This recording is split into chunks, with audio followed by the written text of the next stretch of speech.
of the last century, a decade of the brain was proclaimed in the US. It created an enormous influence on brain science in the US and worldwide. This was followed by a decade of the mind.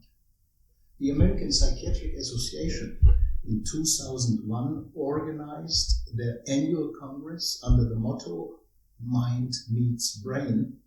They later claimed medical leadership for mind, brain, and body. The European Council was founded in 2002, and it is celebrating its 20th anniversary this year.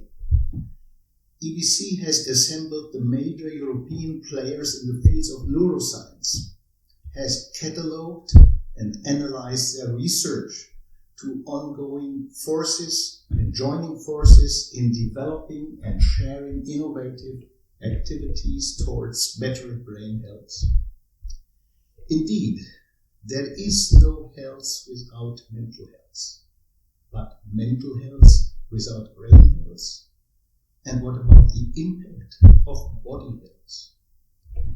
On behalf of the European Psychiatric Association, we are wishing EBC and their members a bright future and success in tackling these and related problems of mankind for the better of those who are suffering from neuromental disease or disorder. Happy birthday and all the best, European Brain Council.